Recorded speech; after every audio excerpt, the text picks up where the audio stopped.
Hola, good people, and welcome back to We Are the New Normal. I am Sam. Thank you so much for coming back to see me today. And today, I just wanted to talk about weed, um, the good old ganja, and talk about weed as it pertains to depression, mental illness, mental challenges, and other medical benefits. So,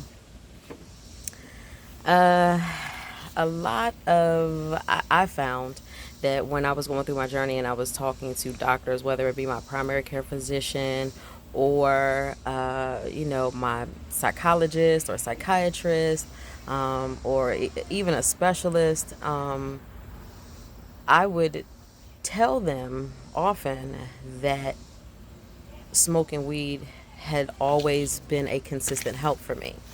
And before this whole, medical marijuana craze where everything was legalized, and before then, there was still obviously research out there that supported the medicinal benefits of marijuana, but it wasn't, obviously openly accepted. And it was very hard to even convince any doctor at this point that, out of all of the drugs that they give me, the one drug that really helped was the natural plant, marijuana. So it became increasingly difficult to even discuss it with my doctors, but I like to be 100% honest with my doctors so that everything can be taken into account when we're coming up with a diagnosis or treating an issue. I feel like if you leave out pertinent information, it could obviously change what the doctor thinks is wrong with you and blah, blah, blah. So I was very honest with my doctors that, I smoked regularly, and that I really found that as far as my depression, it really helped. It helped me to be calm. It helped to improve my mood. It helped me to be able to be focused. Um, it helped me sleep. So there were many, many benefits that I personally experienced from smoking weed for so many years. I didn't start smoking weed until I was in college, maybe my sophomore year. And I think that really came in right on time. Like, I don't think that I would have been able to be really, positively functionable smoking weed every day as a high school student. I don't know if, I would have been that disciplined to overcome, sometimes the lazy feeling that it gives you, to still do what I had to do in high school. I don't know. I know kids that do. And, they go to school and they make it to school every day, and, they're functioning, and, so I didn't start smoking until I was in college. And I think honestly it happened for me at the right time, because it wasn't not long after I really started realizing that I was suffering from social anxiety in college that I started smoking, and I really found that it helped. So long story short, it never hampered me. Never lost a job because of it. Never missed class because of it. I had a, honor scholarship that I had to keep a high GPA. Never, it never hindered me in any way, except for, I guess, maybe, sometimes when you don't necessarily have the money for that, you make it a priority. And, you tend to make sure that if you don't have anything else, you do have that. Otherwise, I can't really say that it has been any sort of hindrance to me. Now, I will admit that there was a period of time where I smoked and I was not working at home, job hunting all day, sitting on your laptop and going through that whole process every day, tedious, monotonous. And I had a friend of mine who, endless supply, and I didn't have to worry about paying for it. So I just had the time to smoke, and I did. I overdid it. It got to the point where, again, it didn't hamper my activities. It didn't keep me from doing what I had to do, but it physically started making me not feel so well. So weed is supposed to like that it's given to cancer patients to help with nausea. It's supposed to help, increase appetite and things like that. Well, when I had overdone it and was just smoking way too much just for the sake of smoking, I noticed that instead of taking away nausea, it started to create nausea. It started to take away my appetite, and I went to the doctor about it, and he said, yeah, I think, it's having the adverse effect on you. You might want to just slow down. Okay, so then I just quit. Stopped smoking probably for 6 or 7 months, and then very, very gradually started, smoking here and there. So now it's not like it used to be, but I can say that it's also, that's the same thing with, medication, antidepressants or anti-anxiety medication. When I began taking that medication, I think that it really helped, because at that time I was at a point where I needed some intervention with, through medication to help me get on a level where I was receptive to the information that I was getting from therapy and things that I was reading and things like that, and being able to function on an everyday basis with, the depression and anxiety. So I think that the medication did help at that point. And then as I got to a better point where I was, had taken in the information and was able to apply it in my life, then I was able to get off of medication altogether. So I feel like it was the same thing as far as, marijuana was concerned. I did it more regularly when things were a little less stable for me mentally. And now that I'm, better, I won't say, perfect. No one's perfect. But now I just, it's just recreational, and it still has its same beneficial properties, as far as keeping me calm, helping me focus. And, but I just don't now seem to crave it as much. I wouldn't even say crave, desire it as much, or even need it to be able to focus and calm down and things like that. So I just do it a whole lot less. So when we talk about weed, though, we got to think about, this is weed from United States 2019. The weed that we were originally smoking, when we talk about weed having medicinal properties, was the original marijuana, which I think originated in Asia. And this weed had a higher CBD content and a lower THC content. So let's say the THC content was probably around, I want to say maybe 3%, and the CBD was like at 10. Nowadays, the weed that we're smoking, we can't even tell that it's like pure, because it's gone through so many processes and so many hands before it gets to us, that it's not likely that it's just straight marijuana. Street drugs, people are spraying things on the plant to get people higher, to increase sales and get people coming back and things like that. So you have to be careful about that you're not getting something that's just totally chemically treated. You might as well just be taking, medication, and at least that's regulated. What it is. When you get these street drugs and you don't get it from a credible source, or you can taste it or you can smell it and it smells real chemically, you just got to know that you're not most likely going to get the medicinal benefits from that weed that you would get from actual healthy, normal, weed. So you have to be careful about that. It can have all sorts of side effects. It can be counterproductive. It can do exactly what you don't want it to do. So that's the danger of just getting marijuana off of the street, so to say. Now, secondly, you can get marijuana from dispensaries. Now, mind you, this is just my personal opinion. It's strange to me that for years and years and years, they didn't want to legalize weed. Now all of a sudden, like, everybody's on the weed bandwagon. And yes, everyone's saying it's because they realize that they can, make money off of it and things like that. All right, so let's just think about where we live and how they make money off of things, right? Let's take it from the perspective of food, because this is a live plant. It's a plant. It's not just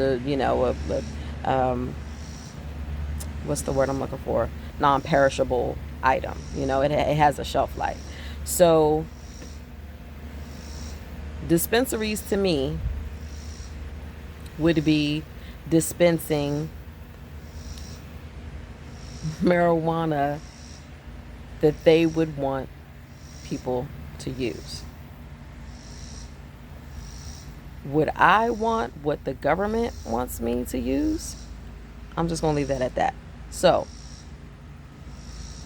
I do happen to know that, along with a lot of other things in our culture, including music, a lot of things that we love have been weaponized to hurt us. Hip-hop music was once very positive. Even when we were in battle rap, it still was positive. I'm going to talk about how great I am, and no, you're not as great as me, but at the end of the day, it don't matter what words are exchanged in that battle rap, we still boys, we still got love. It's not like that anymore. That music was taken away from the originators and taken in control of people who realized its power and its reach, and is now weaponizing that music to use against those people who like it. So that's why we hear music talking about things that don't really raise our vibration. So it's been weaponized.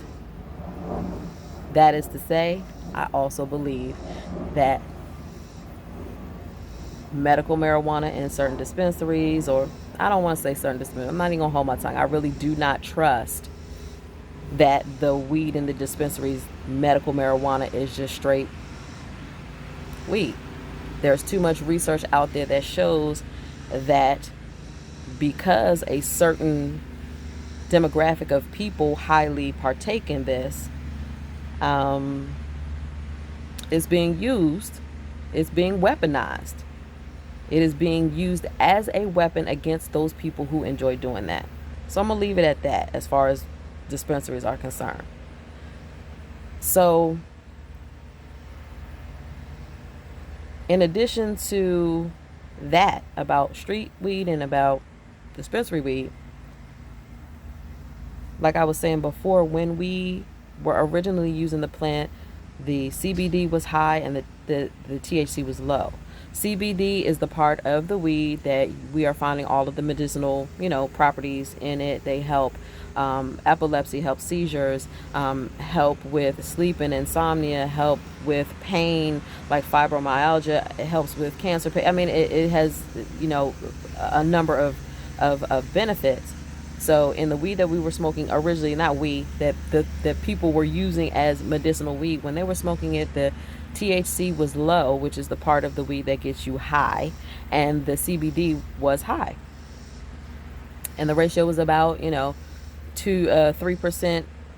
THC and about 9-10% CBD. Nowadays, the loud that we are smoking, the ratio is just crazy.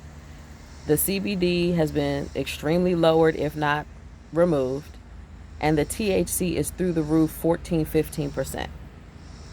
That's unhealthy. THC, although it is the part of the weed that makes you feel great and, euphoric and things like that, it is also the degenerative part of the plant. So as you smoke that and ingest that, that is the part that messes with your memory. That is the part that, messes with your short-term memory and all of the things that, people know, weed to affect. The THC is the degenerative part of the weed that actually affects you negatively. So when we have now this plant that we're smoking, it's making us feel great, it's making us want more, but there is absolutely no real medicinal benefits outside of just making you numb or incoherent or just lethargic or just don't give a shit type of attitude. If that's the benefit that you're looking for, then okay, I think that you'll be all right. But if we're looking for weed to really help when it comes to mental challenges and just getting through an everyday with a more focused mind and a calm attitude, you have to make sure that you are partaking of something that will give you that benefit.